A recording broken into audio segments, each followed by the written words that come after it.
Hello and welcome to London Live at 5 online. Welcome to London Live Church. I truly hope you had a great week and that you managed to do everything that you planned to do within the circumstances we find ourselves in. Today we have a very special message for you prepared from our very dear and good friend Pastor Matthew Herel. Now, before we go to our worship, I actually would love you to hear a message directly from him. Hey there, London Live Church family. As some of you may know me, my name is Matthew Herel. I'm a pastor. I work here in the south of England, in the South England Conference. And I just wanted to introduce a series of sermons that I'm sharing with you during this time of online church, of digital church. There's a series that I shared and created for my own church, Acts Church. And it's basically a 4-part series looking at how Jesus views things like race and privilege and being an ally and what these things mean. And these are really current and relevant ideas currently in the world that we find ourselves living in. So I hope these are ideas and concepts that are of value to you. I hope they challenge you in positive ways and help you to think and see both the world and the Bible and Jesus' ministry in a different way, like you never saw it before. And I hope these can encourage all of us to have even a little bit of growth, and we can continue the work that we're trying to do to extend the rollout of the kingdom of heaven. So I hope you're blessed. Looking forward to worshiping with you in person soon as lockdown allows us. But in the meantime, stay safe, and I hope these are a blessing to you. Thank you, Matthew. We're looking forward to the messages you have for us within the next few weeks. Before we go ahead, I would love to read to you from the master worship leader himself.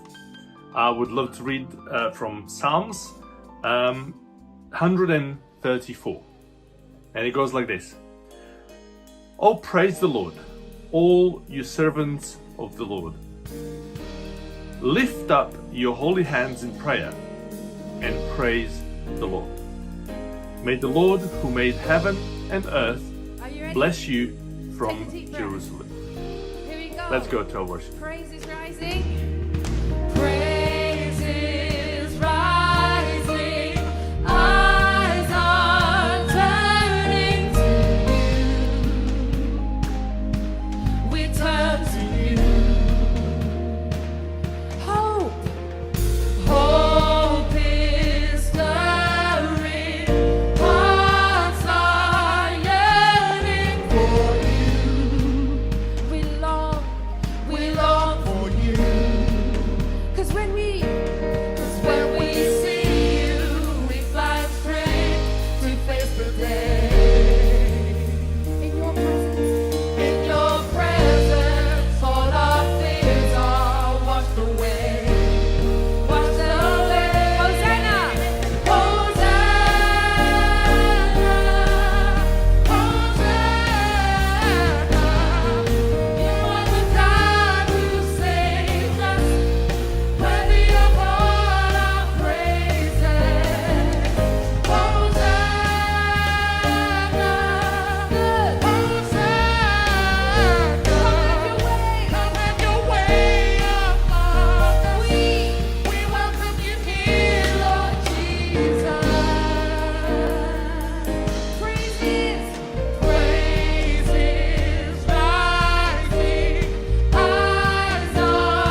Okay, Kira and I, we used to have this this Saturday night tradition where after getting back from church, we would get fish and chips, and it's hard for me to overstate like just how much I would look forward to this because as many of you know, the busiest day for me is Saturday, is Sabbath, and so it would literally be something I'd be looking forward to all throughout the course of the week, and I'd be like super excited, super looking forward to it, but I'd also be just a little bit apprehensive, and the excitement would be mixed with like a little bit of trepidation because I just know it's always going to be accompanied by just a little disagreement that we're going to have all the time, because every week I want a large cod and chips, right?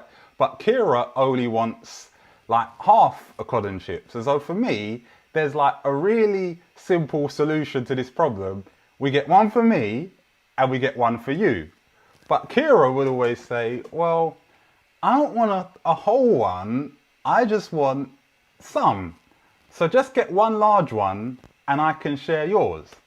But I don't want to share.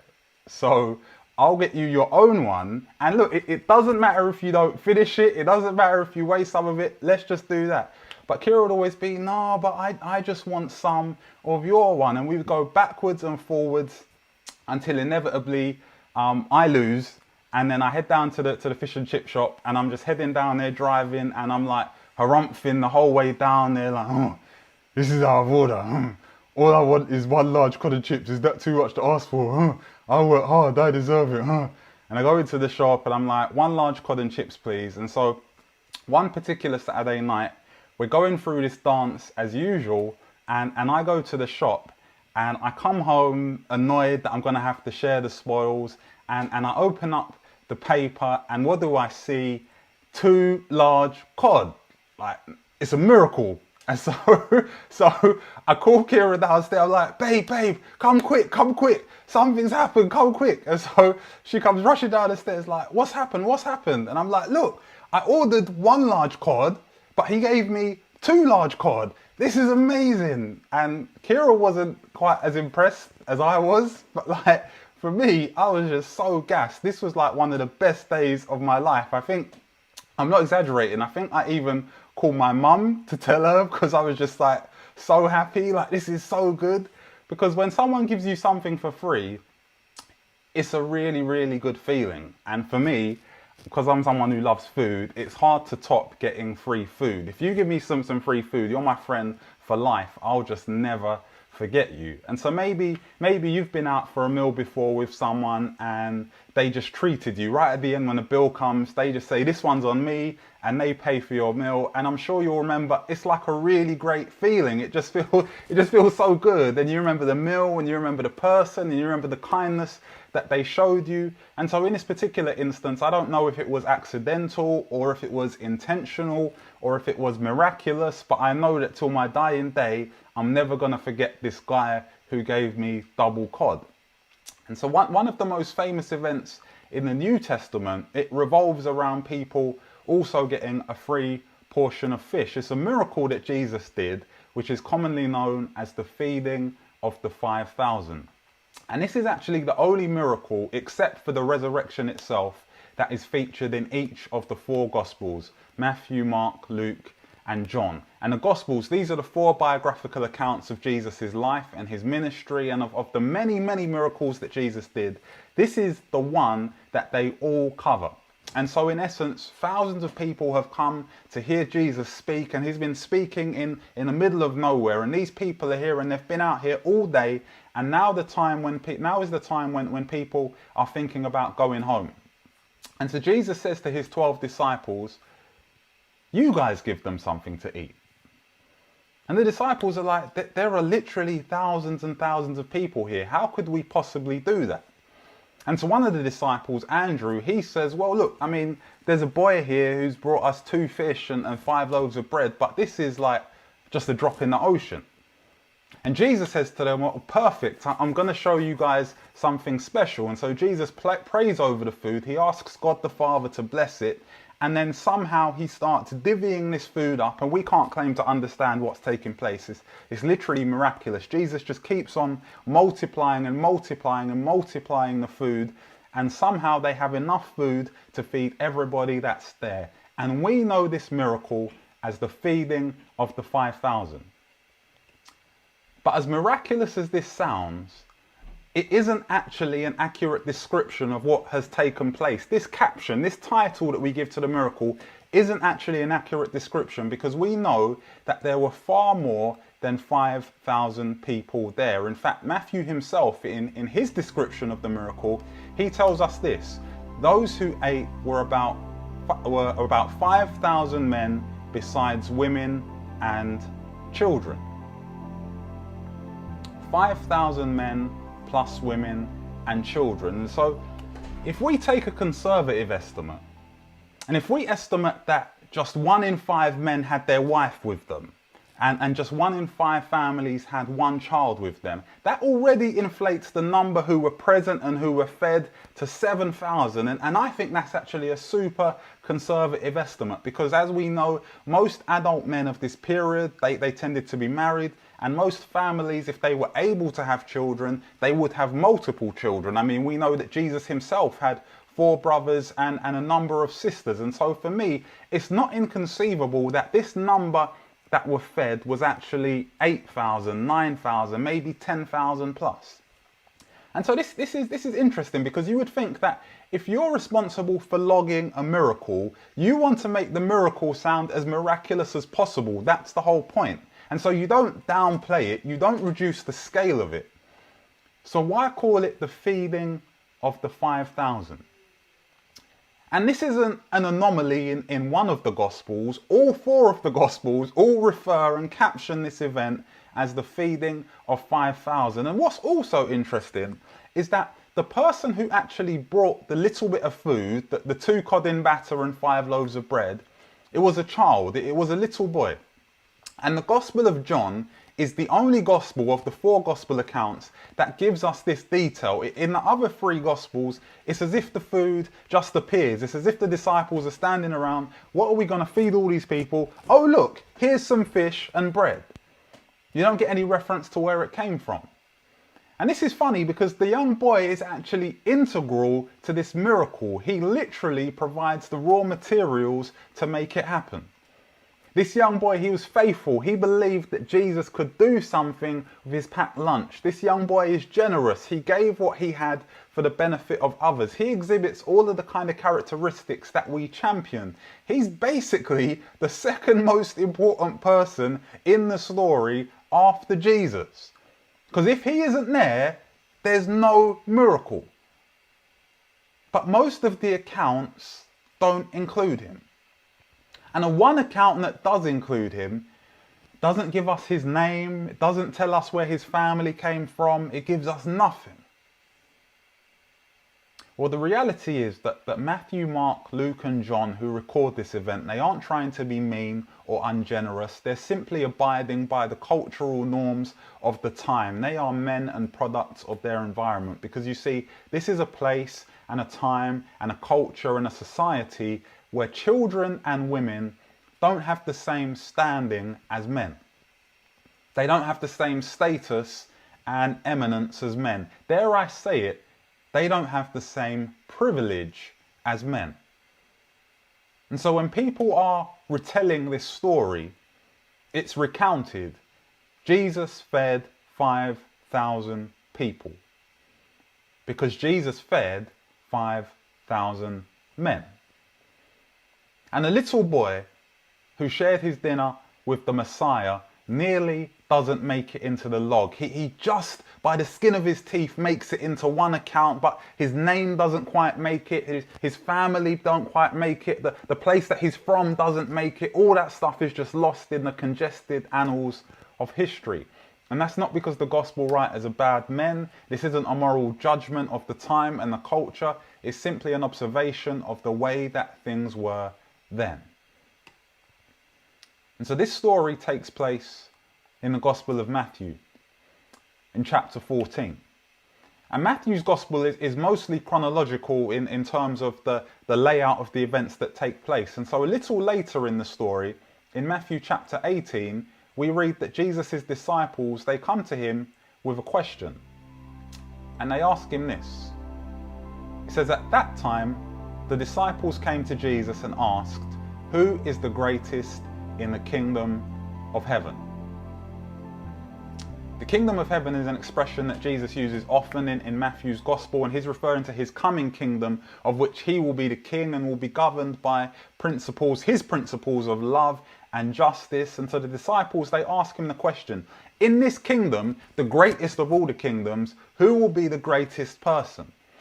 And I suspect that they are hoping that the answer to that question is going to be one of them, because they want to picture themselves sitting high and haughty, like princes sitting on thrones and giving orders and just benefiting from the entitlement and the privilege that comes from being great in a great kingdom. And then Jesus beckons to himself. He beckons a little child who is in the group around them. He calls a child to him and he says this. He called a child whom he put among them and said, "Truly I tell you, unless you change and become like children, you will never enter the kingdom of heaven." You all are adults, but in order to even make it into the kingdom, you need to be like a child. Like a child? What do you mean? Trusting like a child? Innocent like a child? Annoying, playful like a child? Curious like a child? No.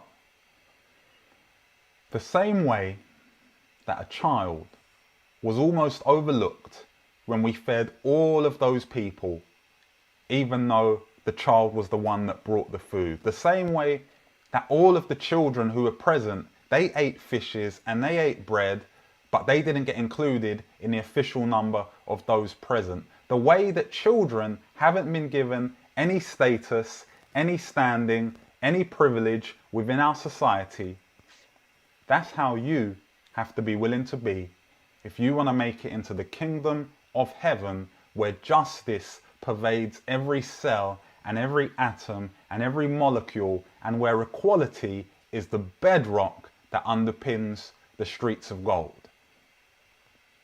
That's how you have to be willing to be if you want to enter into the kingdom of heaven. That's what you have to be striving for.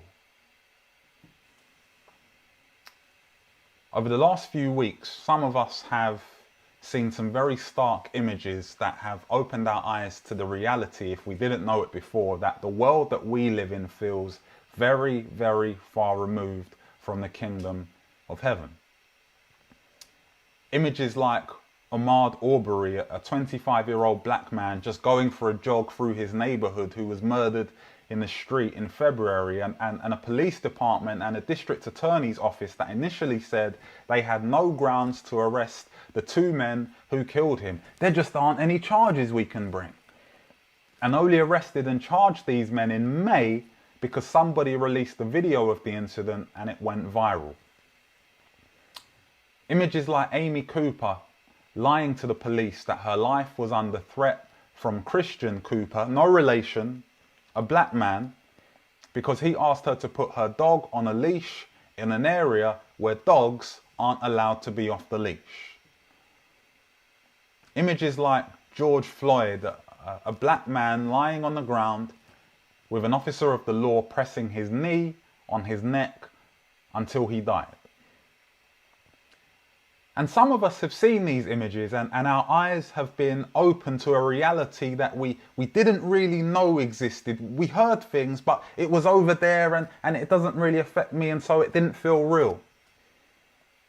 And some of us have seen these tragic incidents as simply part of a long chain of tragic incidents that somehow always manage to slip under the radar and don't really break through into the public consciousness. But we see them and we read about them and we hear them and we feel them all the time, because if you look for them, you can find them. And all of the victims in these incidents, they're like children. And I don't mean that in a disparaging way. I mean they're like children in the way that Jesus describes what it is to be a child. someone without any standing in society, without any status, without any privilege, someone without anybody to advocate for them, somebody without anybody to include them in a bigger number when they're counting who is important and who can just be marginalized and left off the roll call. And so even though they're there, it's like they're not there. And they didn't choose to be like children. That life was thrust upon them. They had no say in the matter. When Jesus says to his followers to be like children, he is addressing a group of people who have privileges that those who are like children don't have. And so before I go any further, I just want to address an elephant that is in a lot of rooms right now. The term privilege has become a very loaded and sensitive term, especially when used in the context of the expression white privilege. I'd go as far as to say that this term has become weaponized. And I understand why some people feel like it's an unfair term, and so I just want to attempt to diffuse this bomb a little bit. The term privilege isn't inferring that nothing bad has ever happened to you in your life. It's inferring that on balance, life isn't as bad as it could have been if you didn't have that privilege. So the term white privilege isn't suggesting that nothing bad has ever happened to any white person and that no white person has ever struggled and had a really difficult life. This is both a ridiculous and an offensive suggestion, and I can understand why some people would find that notion painful. I really can. White privilege simply means that as hard as a person's life has been, it would have been harder living that exact same life without white skin. That exact same life with the exact same circumstances and the same challenges and the same struggles would be even harder when lived as a black person, as a person of colour. And I know that privilege is a difficult thing to talk about and it can make us feel uncomfortable, so I want to make it clear. There are no fingers being pointed here. It's just important that we understand the essence of the term. So when Jesus says to his followers, be like children, he is challenging people who have a certain level of privilege to be willing to live their lives like those who don't have any privilege. And so contained in this instruction, I think there are three things that Jesus is calling each of us, each one of us to do. That means everybody. To understand, to identify, and to leverage. And so first of all, sharing and listening to other people's experiences that are different to your own helps you to understand. And so I simply want to illustrate this based on some of my own experience. I'm a black man in news that surprises nobody, and I'm proud of being black. The same way that I genuinely think that everybody should feel proud of their ethnicity and their heritage. I think this is something that everyone should feel proud of. But being a black man brings certain challenges with it. It's what I've been referring to recently as like the weight of blackness. And I want to give just one example to kind of contextualize this concept. Often, when I walk down the street and people see me coming behind them, they get scared. Like they become hyper aware.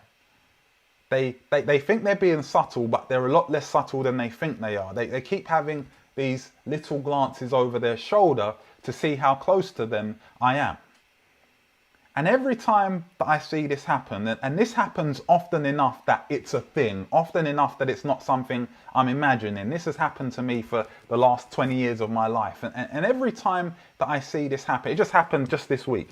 Every time I see this happening, it hurts me just a little bit. That just living my life and going to the places that I need to go to, I'm being perceived as a threat. And so me personally, when I see these cues that people are showing that they're threatened or that they're afraid, I personally take steps to try and mitigate their fear. So I walk as far as possible from them on the pavement to give them as much personal space as I can. Or I maybe adjust my pace. I even walk slower so that more distance occurs, or sometimes I walk faster to get around them quicker and to show them that I'm actually going somewhere. And if I happen to want to cross the road at the same time as I can see them shaping up to cross the road, then sometimes I'll just wait and I'll cross the road a little bit later so that they don't think that I'm following them, because from experience that can make them feel even more alarmed. And this is something that generally I have to think about every single day. And I know from talking to other people, there are many other people who experience this too.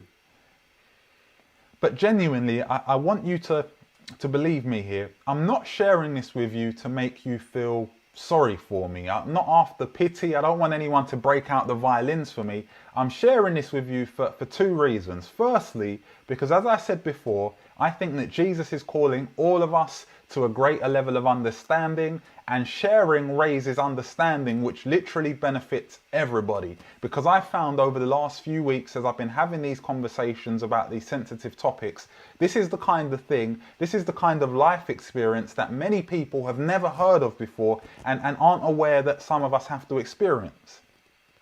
But the second reason that I'm sharing this is because I realized recently that while sometimes I can feel acutely hurt about my circumstances, I am still enjoying some forms of privilege that other people don't have. So when I encounter somebody, their reaction might be to be slightly wary of me, but then when I open my mouth to speak, I sound British. I have a London accent. And this can help to create a feeling of like sameness, like we're not that different, you and I. But there are other people who look like me, but when they open their mouths, a Jamaican accent comes out, or a Nigerian accent comes out, or a Kenyan accent comes out. And this can make some people judge them as other, as more other than they would judge me. And so what I realize is that this person who kind of looks like me doesn't benefit from some of the same privilege that I have because I sound like I'm from here. And so my point is this: even those of us who are considerably disenfranchised in some way will still have some degree of privilege, even if it's just the tiniest slither. But we just maybe haven't identified it. And so I think that Jesus is calling all of us, every single one of us, to do a forensic audit of ourselves, to do a deep dive of ourselves and identify the ways that our lives aren't quite as hard as they could have been if we didn't have that privilege. This isn't simply an exercise for one group of people to do. This isn't something simply for those guys to do. Jesus is calling all of us to do this when he tells us all, you all need to be like a child. And I guarantee you that if we can be courageous enough to do this kind of self-audit, we will all find something. Now let me be abundantly clear. I'm not saying that it's an even playing field, because it isn't. Some privilege is definitely more significant than others. But each one of us are called, are charged by Jesus to identify the areas of privilege in our lives. And then the third and the final charge from Jesus, we are called to leverage the privilege that we have for people who have less than us. And let me illustrate again what I mean. In my old job, when I was in my early 20s, I used to work in the city in London, in the Square Mile, the financial district, for an insurance firm. And it was a firm at this point in time of maybe a couple of hundred people. And for most of the time that I was there, I was the only black person. Everybody else was white. And this was cool. It was fine. For the most part, I didn't have any issues. I think when you're a person of color, you kind of get used to navigating these spaces when you're a minority, even if you're a very significant minority. And so that wasn't an issue at all. But there was a guy on my team, and he was a big character. And And he was a partner. So he was much more senior than I was. And he was a powerful character, you know, in terms of the kind of office hierarchy that you have and different people are kind of more powerful. He was a powerful character. And sometimes he would use a racist slur to refer to Asian people, the P word.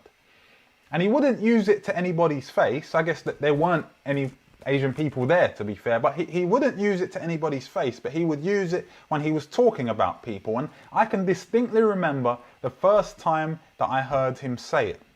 And I flinched because it totally caught me off guard and it made me feel super uncomfortable. And I could see from the faces of other people around us, it made other people feel uncomfortable too.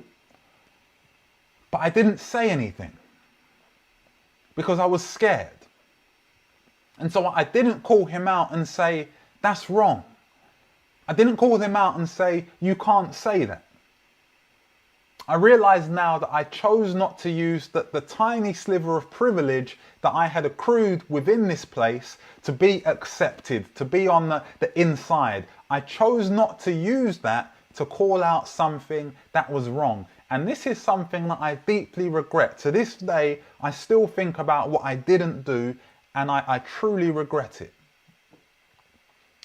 Once we have identified the areas in our lives that we benefit from privilege, Jesus is calling us to leverage it for the benefit of other people. To use it to create opportunities, whether big or small, for people who don't have it. To use it to stand up and to say, that's wrong. You can't say that. To use it to stand up for people who can't stand up for themselves because they're not even in this office, they're not even in this workplace, they're not even in this school because they haven't broken through.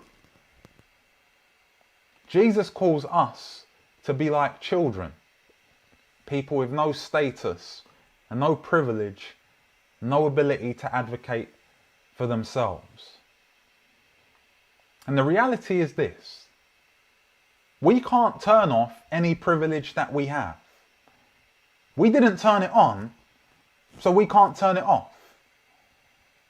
But we can seek to understand how those who are metaphorically like children feel by listening to them, by empathizing with them, by taking them seriously when they talk about what their life is like and not rolling our eyes and thinking this again, by trying to put ourselves in their shoes and thinking about what their life must be like. We can't turn off any of the privilege that we have, but we can identify ways that our life could be harder if we were a different ethnicity, if we were a different gender, if we were a different shade, if we had a different passport, if we had a different accent.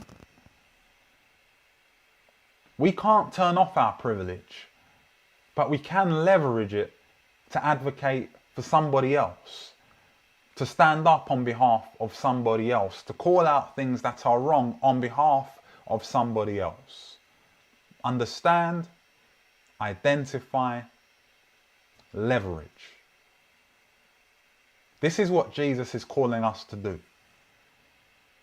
And if anybody thinks that this is a bit of a tenuous understanding of what Jesus is saying in this text, talking about being like a child, if anybody thinks that this is a bit of a stretch and that I'm forcing this a little bit, then I promise you that I'm not, and I promise you that it isn't, because one of the things that I love most about Jesus is how consistent he is.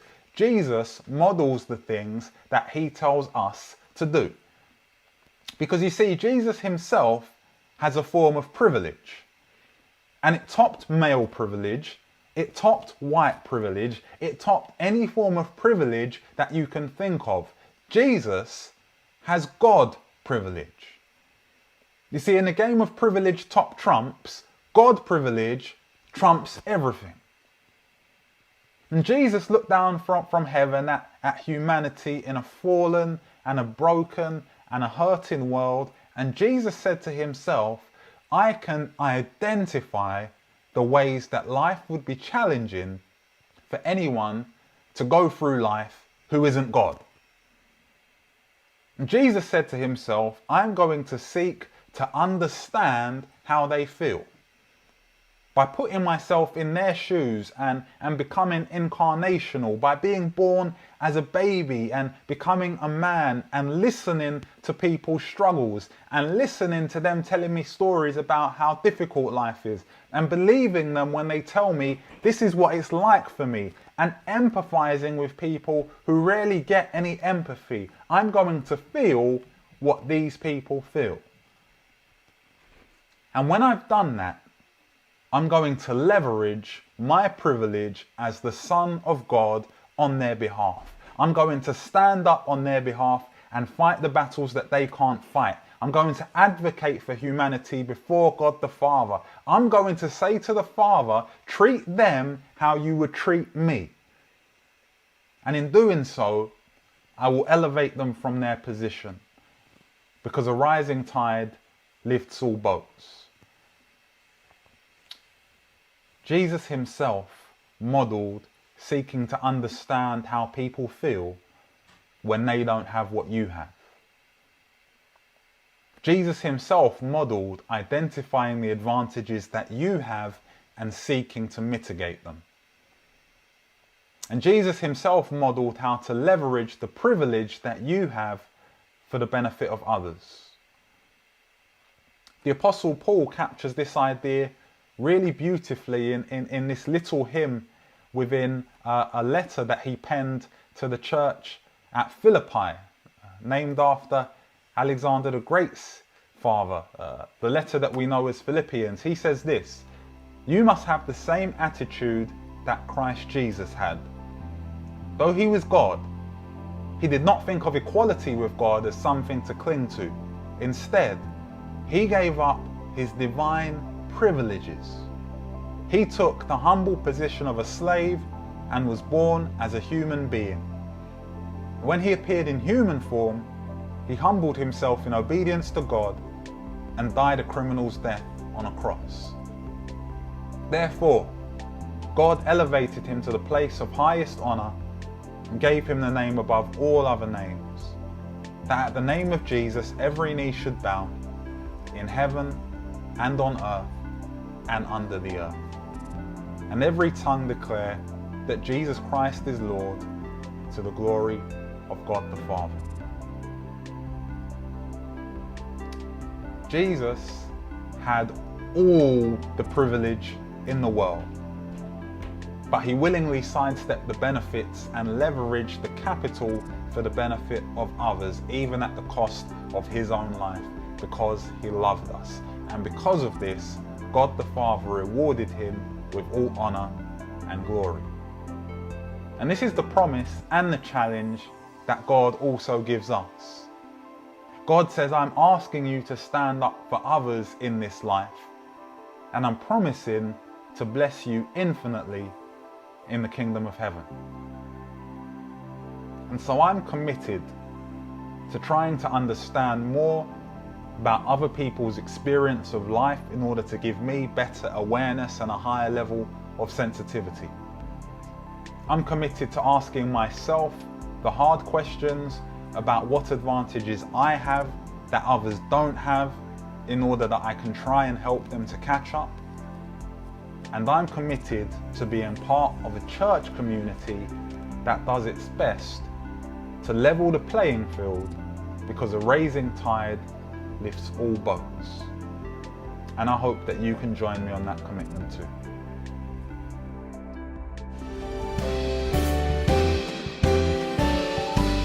You are not a God created by human hands. You are not a God dependent on any mortal man. You are not a God in need of anything we can give by your plan. That's just the way it is. You are not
began. You are on your throne.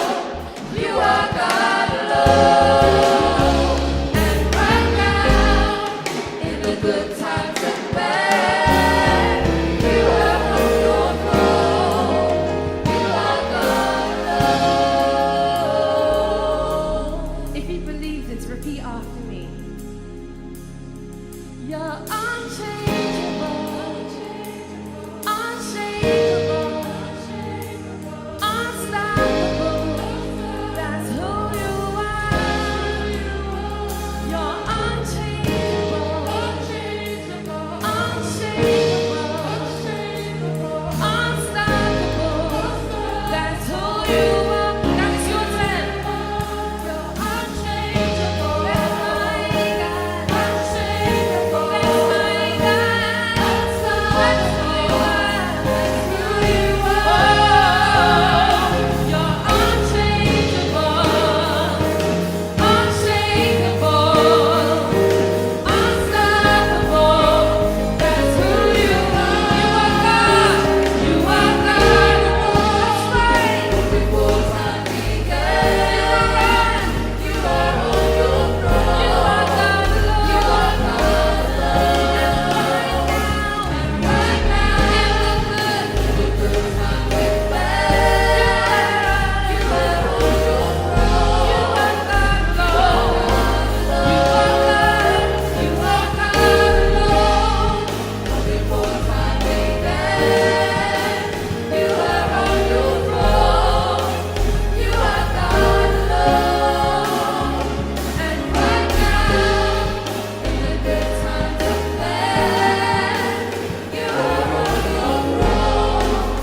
You are God alone. Amen. I hope you enjoyed our worship today and the message from Matthew. I would at this point love to encourage you to be faithful to God, to return your tithes, offering, and also to contribute to our hardship fund. The details are actually on your screen right here, right now, but please make sure that you put in the reference why and specifically where you are sending your money into. Obviously, you will have to do this online. Wherever you go to your online banking, please use the details on the screen to do so. And as the Bible says, test God and see how faithful He is back to you. As we are finishing now, I would like to encourage you and invite you to join us on our Zoom session right as we finish. It's basically just for us to get together, to chat, to talk to you, to get to know you, and just simply to have a good time. The details are again on the screen. I will also recite the number for you. It's 255-255-2001. You have to, however, message or WhatsApp, Facebook, or whatever you use to contact any of us here. You need to message us so that we can give you the password for security purposes. So 255-255-2001. We look forward to seeing you in the Zoom session a little bit later. In the meantime, I hope you have a great week and see you again next week at 5. Bye-bye.